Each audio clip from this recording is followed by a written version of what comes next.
سرکار نے فلاح انسانیت کے لیے جو دوسرا کام کیا نا، وہ لوگوں کو احساس دلایا ہے کہ اگر غلطی ہو جائے تو تم نے بندوں کے سامنے اپنے آپ کو کلیئر نہیں کرنا، تم نے تو رب کے سامنے اپنے آپ کو کلیئر کرنا، اللہ کے سامنے تم نے بچنا ہے کہ میرا گناہ معاف۔ اور حضور احساس پیدا کرتے تھے۔ بخاری شریف میں قبیلہ غامدیہ کی اس عورت کا تذکرہ موجود ہے جو خود آئی تھی، کوئی گرفتار کر کے نہیں لایا تھا، از خود آئی۔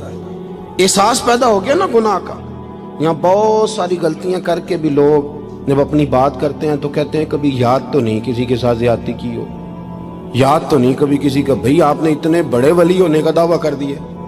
انسان تو انسان رہتا ہے۔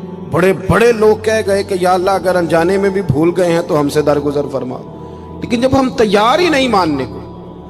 حضرت انس بن مالک کہتے ہیں وہ خاتون آئی، کوئی پکڑ کے نہیں لایا، کسی 14 دنوں کے ریمانڈ پہ نہیں اسے منوایا گیا، اسے وہ خود بخود آئی، اور کریم محبوب علیہ السلام کے سامنے جب وہ کھڑی ہوئی تو اتنے درد سے میں نے کم لوگ روتے دیکھے ہیں جس درد سے وہ روئی۔ عرض کرنے لگی حضور میں غلطی کر بیٹھی ہوں، مجھ سے زنا ہو گیا، مجھے پاک کر دے۔ تو محبوب کریم علیہ السلام نے فرمایا تو کیسے ثابت کرے گی تو نے گناہ کیا؟ یعنی مجرم کو ثابت کرنا پڑ رہا ہے کہ میں گناہ گار۔ یہ وہ کمال ہے کہ انسانوں کو احساس ہونے لگے کہ یہاں ہم غلط ہیں۔ جب اعتراف جرم ہوتا ہے، جب بیماری کی تشخیص ہوتی ہے تو پھر اس کا علاج بھی ہو جاتا ہے۔ حضرت انس بن مالک کہتے ہیں وہ عرض کرنے لگی حضور میرے پیٹ میں ناجائز بچہ ہے۔ حضور نے فرمایا جا جب بچہ پیدا ہو تو پھر آنا۔ وہ 8 ماہ کے بعد آئی تو اس کی گود میں پھول سا بچہ تھا۔ حضور نے فرمایا واپس جا، جب روٹی کھانے لگ جائے تو پھر آنا۔ وہ 2 سال 2.25 سال دودھ پلاتی رہی، پھر جب آئی تو بچے کے ہاتھ میں روٹی کا ٹکڑا تھا۔ کریم محبوب صلی اللہ تعالی علیہ وسلم سے آ کے جب اس نے بات کی تو وہ درد سے روئی، کہنے لگی یا رسول اللہ 3 سال ہونے کو ہیں، میں نے گناہ کیا ہے، میں ساری رات سو نہیں پاتی۔ حضور تڑپتی، اگر اس حال میں مر گئی تو اپنے رب کو کیا منہ دکھاؤں، مجھے پاک کر دے، میرے حال پہ رحم فرمائے۔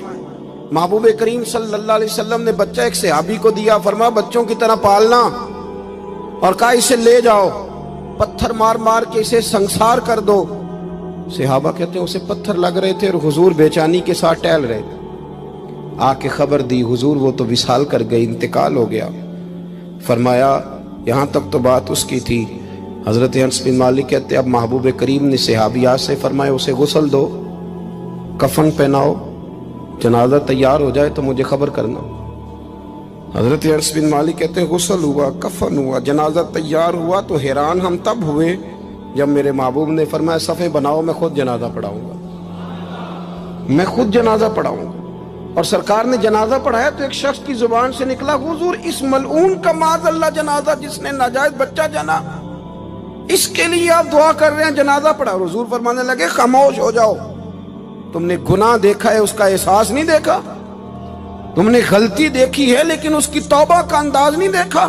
اور صاحب کنز العمال نے یہ لفظ نقل کیے ہیں کہ کریم محبوب فرمانے لگے اس نے تو ایسی شاندار توبہ کی ہے کہ اگر میں اپنی ساری امت میں بانٹ دوں تو اللہ سب کی مغفرت فرما دے گا۔ احساس جب پیدا ہو جاتا ہے نا اپنے دل کے اندر کہ یہاں میں غلط ہوں، ان العبد اذا اعترف ثم تاب تاب اللہ علیہ او کما قال نبی صلی اللہ علیہ وسلم، رواہ مشکات۔ حضور نے فرمایا جب کوئی بندہ کہتا ہے نا اللہ میں بھول گیا تھا، اور پھر وہ توبہ کرتا ہے تو رب اس کی توبہ کو فوراً ہی قبول فرما لیتا ہے۔ پہلی بات یہ کہ عقائد کو مضبوط رکھیں، مضبوط عقائد۔ اور یہ جو آج کل ایک اور ماحول چل رہا ہے، کوئی تھوڑا ادھر کوئی تھوڑا ادھر، عقائد وہی درست ہیں جن کی تشریح شیخ عبدالحق محدث دہلوی نے فرمائی، عقائد وہی درست ہیں جن کی بابت حضرت مجدد الفسانی لکھ گئے، اور ان سب کو اگر کھلا کر کے بیان کیا تو امام احمد رضا فاضل بریلوی نے بیان کیا۔ انہی بزرگوں کی باتوں کو کھول کر ہمارے سامنے رکھا۔ مضبوط عقائد کی زندگی گزاریں۔ اور دوسری بات اگر کبھی کوئی غلطی ہو جائے پھر اس کا احساس پیدا کریں، پھر اس سے توبہ کریں۔ تیسری بات جو فلاح انسانیت کے لیے بڑی ضروری ہے وہ یہ ہے کہ تھوڑا احساس پیدا کریں دوسروں کا۔ میری زندگی میری ذات سے شروع ہوتی ہے، میری ذات سے۔ میرے سے ہنس کے بولو، میری بات مانو، میرے پیچھے چلو، میرے آرام میں خلل نہ آئے، میری طبیعت کے بھئی آپ کی طبیعت کے مطابق چلیں تو پھر تو آپ بہت بڑے خود غرض ہوئے کہ آپ نے صرف اپنے لیے سوچا۔ محبوب کریم کا کمال یہ تھا کہ حضور نہ دوسروں کا بڑا احساس فرماتے تھے۔ آپ بخاری مسلم کی وہ حدیث پڑھیں تو حیران ہو جائیں کہ سرکار فرماتے ہیں میں جب نماز کی نیت باندھتا ہوں تو میرا دل کرتا ہے میں لمبی نماز پڑھاؤں، جب میرا کسی کام کرنے کو دل کرے تو پھر میں ساری دنیا کو چلنی پڑے تو میں کر جاتا ہوں، لیکن حضور فرمانے لگے کہ میرا دل کرتا ہے میں لمبی نماز پڑھاؤں، لیکن پھر میرا خیال آتا ہے کہ پیچھے بوڑھے بھی ہیں، بیمار بھی ہیں، بچے بھی ہیں۔ یا رسول اللہ، نماز اللہ کی اور خیال بندوں کا؟ فرمایا میں بوڑھوں، بیماروں اور بچوں کا خیال کرتے ہوئے اللہ کی نماز کو مختصر کر دیتا ہوں۔ احساس جب طبیعت ہمارے ہاں نا تیزی کے ساتھ احساس ختم ہوا ہے، تیزی کے ساتھ ہم نے اتنی نفی شروع کی ہمارے تو اہل تصوف میں، الا ماشاءاللہ اب تربیت کا طریقہ یہ ہے کہ صرف میں ہوں، میرے سوا کوئی بھی نہیں، حالانکہ طریقت تو اس کا نام تھا کہ میں نہیں باقی سارے ہی ہیں۔